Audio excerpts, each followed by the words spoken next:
തിളപ്പിച്ചതിന് ശേഷം 2 മിനിറ്റ് അടച്ചു വെക്കും. തക്കാളി ഒരു വെന്തു. ഇതിലേക്ക് നമുക്ക് കഴുകി വെച്ചിട്ടുള്ള ചെറുപയർ പരിപ്പ് ചേർക്കാം.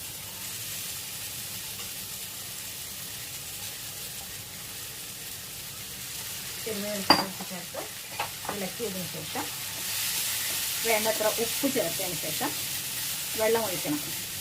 പരിപ്പ് തിക്ക് കറിയാണ് വേണമെങ്കിൽ നമുക്ക് അധികം വെള്ളം ഒഴിക്കേണ്ട, ഇതിൻ്റെ ഒപ്പത്തിന് വെള്ളം ഒഴിച്ചാൽ മതി. അഥവാ കുറച്ച് വെള്ളത്തോടെ വേണമെങ്കിൽ കുറച്ചധികം വെള്ളം ചേർക്കുന്നതാണ്.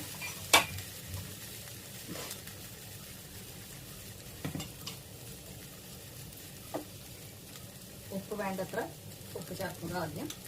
അതിന് ശേഷം നമുക്ക് വെള്ളം ഒഴിച്ചു കൊടുക്കാം.